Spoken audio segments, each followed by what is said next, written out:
Assalamualaikum warahmatullahi wabarakatuh. Baik Ananda semua, topik kita kali ini adalah tentang sistem penanganan pada bencana atau sering disebut sebagai DVI, Disaster Victim Identification. Baik, kita mulai bahas dari definisi. Ini saya ambil dari aturan yang ada di Indonesia. Bencana adalah peristiwa yang mengancam, mengganggu kehidupan dan penghidupan masyarakat, bisa disebabkan oleh faktor alam, ataupun non-alam, ataupun karena campur tangan manusia, yang bisa menyebabkan adanya kerusakan lingkungan, korban jiwa, harta benda, dan dampak psikologis. Nah, identifikasi adalah upaya untuk mengenal identitas seorang manusia, baik yang sudah meninggal ataupun yang masih hidup. Ataupun juga pada hewan, benda-benda melalui metode identifikasi yang telah diyakini keilmuannya. Nah, kalau identifikasi massal adalah proses identifikasi yang dilakukan pada korban yang jumlahnya massal atau banyak. Secara umum, bencana dapat dikelompokkan menjadi yang natural, yang disebabkan oleh faktor alam, dan yang unnatural atau bisa disebut juga karena ulah campur tangan manusia atau yang non-alam. Untuk yang faktor alam, misalnya gempa bumi, tsunami, dan sebagainya. Sedangkan untuk yang unnatural, misalnya adalah akibat jatuhnya sebuah pesawat dan sebagainya. Nah, berdasarkan korban, kelompok korbannya, bencana ini juga dapat dikelompokkan menjadi open disaster dan closed disaster. Open disaster kalau bencana terjadi di mana jumlah korban tidak diketahui dengan pasti. Jumlahnya berapa, siapa dia. Misalnya pada kondisi terjadi tsunami di sebuah daerah. Kita tidak tahu siapa yang saat kejadian berada di lokasi kejadian, meskipun data warga di sana ada. Atau mungkin ada warga yang tinggal di sana tidak menjadi korban karena sedang bepergian dari keluar wilayah bencana tersebut. Yang kedua adalah yang close disaster. Kalau yang close disaster maksudnya adalah ketika terjadi sebuah bencana, jumlah korban dan bahkan identitas korbannya sudah diketahui. Misalnya pada jatuhnya sebuah pesawat terbang. Nah, pada saat terjadinya bencana, pesawat jatuh, pihak maskapai sudah tahu siapa korbannya, identitasnya siapa, berapa jumlah orang yang ada di dalam pesawat tersebut. Nah, adanya bencana massal yang kadangkala korbannya tidak hanya dari negara tersebut, tetapi juga meliputi negara lain. Nah, untuk mempermudah proses identifikasi korban, terutama yang melibatkan korban dari luar negaranya, maka diperlukanlah adanya kerjasama internasional. Nah, di sini Interpol dan ICRC ini adalah palang merahnya internasional, membentuk tim DVI dengan tujuan untuk mengidentifikasi korban. Nah, jadi DVI itu sendiri adalah sebuah proses identifikasi secara internasional pada bencana yang skalanya besar. Prinsipnya adalah membandingkan data postmortem atau data pemeriksaan jenazah dengan data orang hilang atau data antemortem. Nah, berdasarkan panduan yang dibuat oleh Interpol terkait DVI ini, pada proses identifikasi sebuah bencana sangat diperlukan kerjasama interdisiplin. Tidak hanya dokter forensik di sana, ada polisi, tim SAR, dan sebagainya. Meskipun Interpol telah membuat standar secara internasional untuk proses DVI, namun setiap negara perlu beradaptasi dalam menentukan kebijakan di negara masing-masing, disesuaikan dengan kemampuan, sumber daya, dan fasilitas yang dimiliki oleh setiap negara. Ini adalah struktur komando yang disusun oleh Interpol. Jadi yang paling atas adalah Lead Authority. Di bawahnya terdapat DVI Commander yang akan membawahi berbagai bidang, mulai dari properti, scene, di lokasi kejadian, unit postmortem, antemortem, IT support, logistik, dan sebagainya. Di mana masing-masing unit ini ada yang bekerja di dalamnya adalah tim-tim ahli sesuai bidangnya masing-masing. Dan forensik di sini biasanya berperan pada unit post-mortem. Prinsip identifikasi sesuai dengan definisi dari DVI tadi adalah membandingkan data post-mortem dengan antemortem. Nah, karena banyaknya korban yang harus diidentifikasi dalam jumlah yang cepat, maka harus dipilih metode yang tepat dalam proses DVI. Metode itu harus dapat dipercaya secara keilmuan, aplikatif, dan tepat dilakukan. Proses DVI terbagi menjadi 4 tahap. Panduan Interpol sebelumnya membagi menjadi 5 tahap, namun untuk panduan yang terbaru menyatakan hanya ada 4 tahap dalam proses DVI. Yang pertama, tahap 1 dan 2 adalah tahap yang terkait pada korban. Tahap 1 ketika di lokasi kejadian. Tahap 2 pada fase postmortem, pemeriksaan jenazah. Pada tahap ketiga adalah tahap pengumpulan data-data orang hilang atau disebut juga sebagai posko antemortem. Dan tahap yang keempat, disitulah proses identifikasi, membandingkan data-data yang didapatkan di fase 2 dengan fase 3, yang lebih dikenal dengan istilah fase atau tahap rekonsiliasi. Kita mulai bahas dari tahap yang pertama di lokasi kejadian. Nah, yang dilakukan oleh tim yang berada di tahap fase 1 ini adalah turun ke lokasi kejadian di mana terjadinya bencana. Petugas yang datang ke lokasi kejadian akan bertugas untuk memberi tanda dan label di lokasi kejadian. Akan dibagi menjadi beberapa zona, rata-rata ukuran 5 x 5 meter. Kemudian setiap jenazah dan potongan jenazah yang ditemukan akan diberikan label orange, sedangkan untuk properti yang ditemukan akan diberikan label putih. Lokasi akan dibuat foto dan sketsa pada setiap zonanya. Setelah diidentifikasi, kemudian dilakukan evakuasi dan transportasi jenazah dan barang ke unit postmortem. Nah, di unit postmortem, tim yang berada di unit ini akan menerima jenazah atau potongan jenazah maupun properti dari unit scene tadi, unit TKP tadi. Kemudian akan dilakukan registrasi dan pengelompokan ulang, dilakukan pembuatan foto atau dokumentasi bagaimana kondisi jenazah awal saat ditemukan, lalu dilakukan pemeriksaan, seperti layaknya pemeriksaan luar yang diutamakan pada data-data untuk proses identifikasi, sidik jari, radiologi jika memang memungkinkan, pemeriksaan odontologi, otopsi jika diperlukan, pengambilan sampel DNA yang kemudian nanti data-data ini akan dibandingkan dengan data yang didapatkan di unit antemortem. Ketika rumah sakit tempat terjadinya bencana tidak memiliki kulkas jenazah yang cukup untuk menampung semua jenazah, maka ini adalah salah satu solusi. Pada gambar yang terlihat adalah dibuatnya kontainer-kontainer untuk tempat penyimpanan jenazah sementara. Rata-rata dibutuhkan 10 kg es kering untuk satu jenazah per harinya untuk menjaga suhu penyimpanan 4-6 derajat Celcius.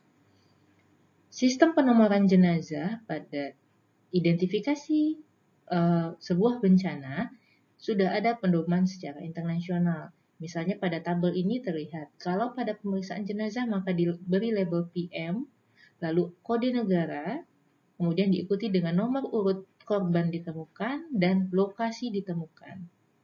Apakah di zona A, zona B, atau zona 1, 2, 3, dan seterusnya. Nah, dengan sistem penomoran ini, meskipun jenazah sudah tiba di posko postmortem, masih tetap dapat diidentifikasi lokasi jenazah tersebut berasal dari daerah bencana zona yang mana.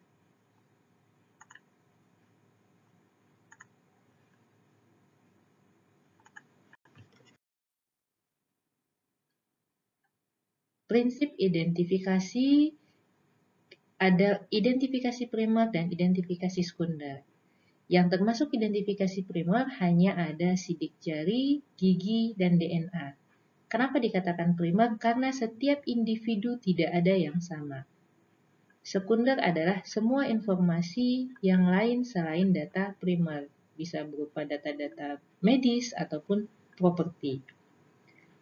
Pada DVI, seseorang dikatakan teridentifikasi, syaratnya minimal 1 identifikasi primer cocok atau minimal 2 identifikasi sekunder, dan tidak ada data yang eksklusif itu tidak cocok. Kita masuk pada unit yang ketiga, unit antemortem. Disinilah dilakukan pengembangan data-data orang hilang. Keluarga atau pihak-pihak yang ingin memberikan informasi terkait data korban akan datang ke unit antemortem ini. Semua data-data dikumpulkan bisa berasal dari keluarga, dokter, atau dari data-data lainnya yang mendukung. Pada tahap 4, di fase rekonsiliasi, disinilah tahap untuk membandingkan data yang didapatkan pada fase 2, fase postmortem, dengan fase 3 pada fase antemortem. Nah, di sini terlihat dari bagian ini data antemortem yang telah didapatkan, data orang hilang. Data yang telah terkumpul terlebih dahulu dikelompokkan berdasarkan jenis kelaminnya, laki-laki dan perempuan. Lalu, masing-masing data dikelompokkan lagi berdasarkan kelompok dewasa dan anak. Lalu, ketika ada jenazah korban ditemukan, sudah dilakukan pemeriksaan, sudah ada data postmortemnya, maka nanti akan dilihat jenis kelaminnya apa. Kalau memang dia jenis kelamin laki-laki dewasa, maka nanti akan cukup dibandingkan dengan data antemortem dari kelompok laki-laki dewasa saja. Kita tidak perlu membandingkan datanya dengan data antemortem milik perempuan, karena tidak akan ketemu kecocokan. Jadi, sistem pengelompokan ini akan menghemat waktu dalam mengidentifikasi korban ketika membandingkan data antemortem dengan data postmortem. Hasil membandingkan data antemortem dan postmortem nanti dapat berupa 4 kelompok. Ini biasanya tidak disebutkan secara eksplisit pada saat pihak terkait mengumumkan identitas korban. Tetapi 4 kelompok ini berfungsi untuk menilai seberapa tingkat keyakinan tim pemeriksa dalam menyimpulkan identitas korbannya siapa. Yang pertama, eksklusi. Kalau eksklusi berarti bahwa data antemortem dan data postmortem tidak cocok. Artinya orang itu bukan dia. Lalu yang kedua, kelompoknya adalah komplit. Komplit ini dianggap seseorang teridentifikasi dengan tingkat keyakinan 100%. Kapan dia dikatakan komplit? Kalau teridentifikasi berdasarkan identifikasi primer, sidik jari, gigi, atau DNA. Karena setiap individu tidak sama. Sehingga dia masuk kategori komplit. Di sini ada 2 lagi, ada probable, ada possible.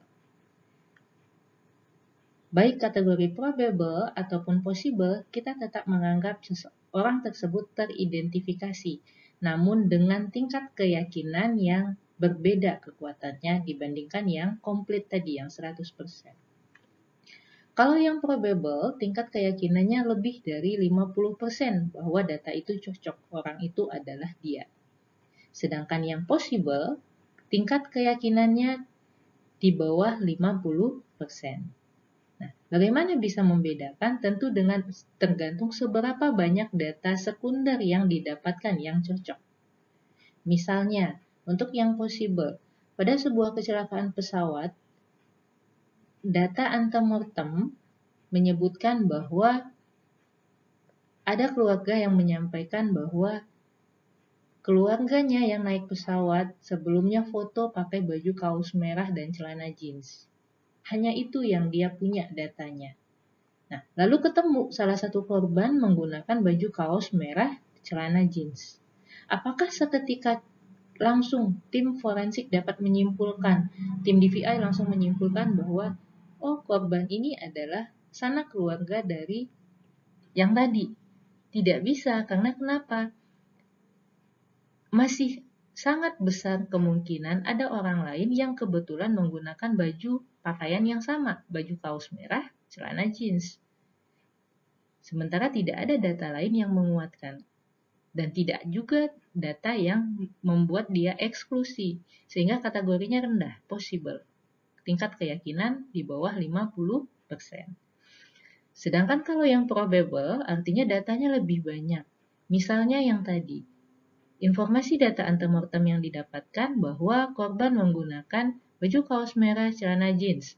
Lalu 3 bulan yang lalu korban baru selesai operasi apendisitis misalnya.